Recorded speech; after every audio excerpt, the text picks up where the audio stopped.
வணக்கம் மாணவர்களே, நாம் 12ஆம் வகுப்பு கணிதவியல் பாடத்தில் அணிகள் மற்றும் அணிக்கோவைகளின் பயன்பாடுகளை பயிற்சி 1.2ல் 3ஆவதுல 2வது கணக்கு பார்க்குறோம்.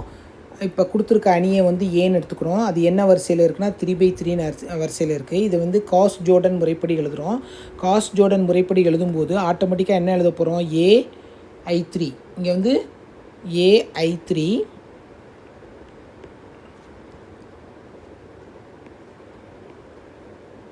AI3 is equal to I3A இப்படி இருக்கணும். இப்படி இருந்தால் தான் நம்மளுக்கு எளிமையாக செய்ய முடியும்.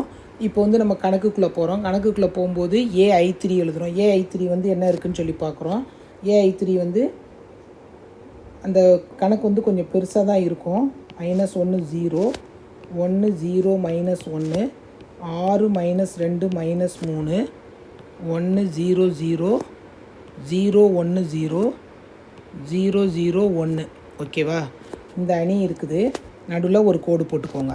ஃபஸ்ட்டு இதை எப்படி நம்ம எடுக்கலாம்னு சொல்லி பார்க்குறோம். ஃபஸ்ட்டு எப்படி எடுக்கலாம்? நம்ம AI3 AI3 எடுக்கும்போது நம்ம எப்படி எடுக்கலான்னு சொல்லி பார்க்கும்போது 1 இந்த பக்கம் வரணும். எப்படி 1 okay correct.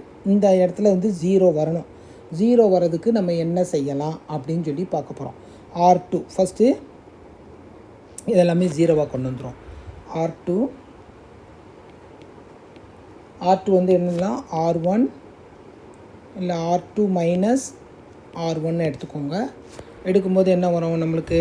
Second row first row எதுவுமே பண்ணாத. ஃபஸ்ட் ரோ அப்படியே வச்சுக்கோங்க. 1 0 0 அப்படியே வச்சுக்கோ.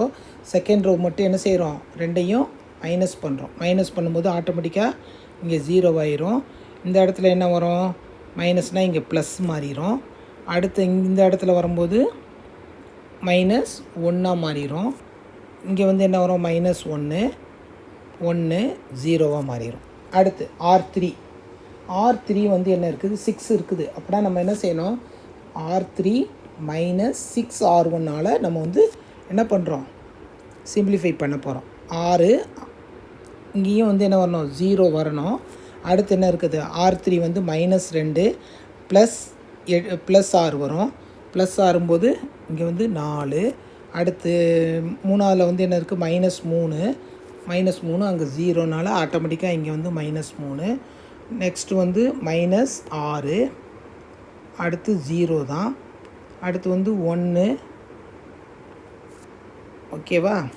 சரி, அடுத்த ஸ்டெப்பு R3யில் நம்மளுக்கு என்ன வந்துருச்சு? இந்த இது 0 கொண்டு வரணும். 4 0 கொண்டு வரணும்.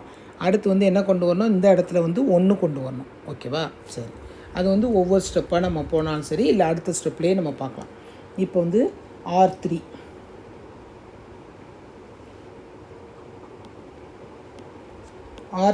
என்ன செய்கிறோம்?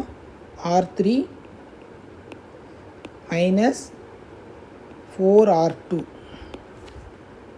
-4R2 கொடுக்குறோம். 4R2 கொடுக்கும்போது ஆட்டோமேட்டிக்காக இந்த இடம் 0 ஆயிரும். அடுத்து இந்த இடம் 1 வரணும். 1 வர்றதுக்கு நம்ம என்ன செய்யலாம்? 1 வர்றதுக்கு இங்கே -3 இருக்குது. இங்கே என்ன இருக்குது? மைனஸ் இருக்குது. +2 கொடுக்கலாமா?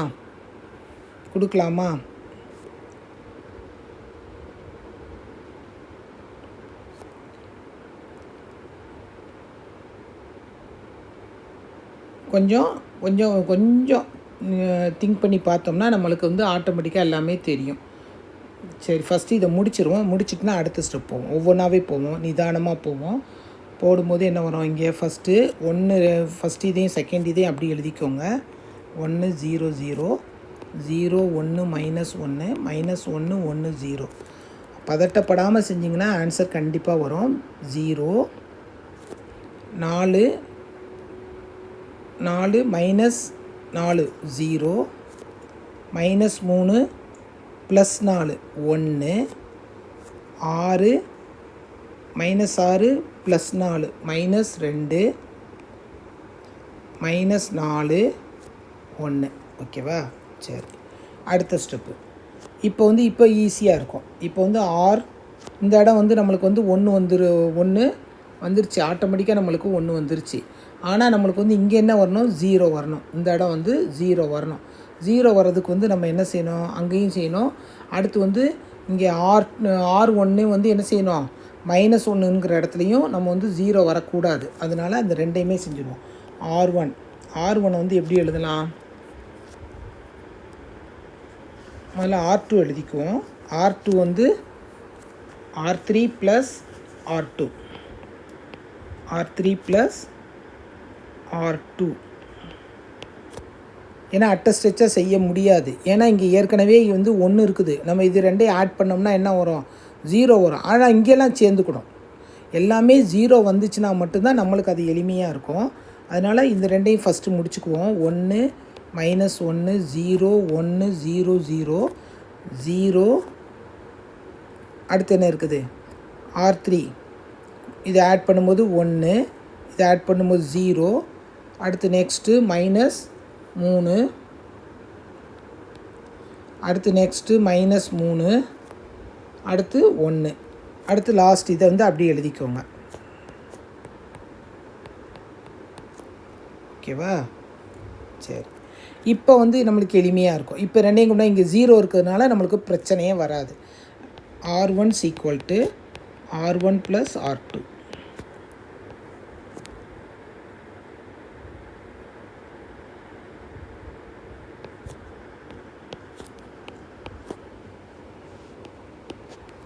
R1 + R2ங்கும்போது என்ன வரும், இங்கே வந்து 1 0 0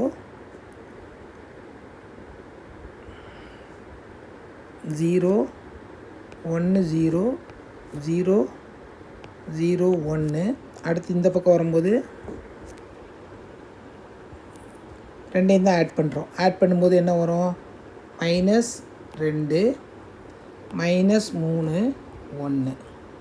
மற்ற ரோ வந்து நம்ம வந்து எதுவுமே செய்ய தேவையில்லை, அப்படி எழுதிடலாம். எழுதும்போது என்ன வரும், இப்போ அடையாளம் கொடுக்கும்போது கண்டிப்பாக வந்துருச்சா, ஐடென்டி மேட்ரிக்ஸ் வந்துருச்சா. கடைசி ஸ்டெப்பு வந்தோடனே மட்டும் நீங்கள் வந்து இப்படி கோடு போடுங்க. நடுவுலையே வந்து கோடு போட்டிங்கன்னா உங்களுக்கு ஒரு மாதிரி ஆயிரும். ஓகேவா? சரி, இப்போ வந்து A inverse = therefore A inverse = -2 -3 1 -3 -3 -1 -2 -4 1. கணக்கு வந்து வீட்டில் உட்காந்து நீங்கள் செஞ்சு பார்த்தால் மட்டும்தான் வந்து செய்ய முடியும். அப்படியே கோத்ரூ பண்ணிவிட்டு போகாதீங்க. ரஃப் நோட் எடுத்து ஒர்க் அவுட் பண்ணி பாருங்கள். தேங்க்யூ.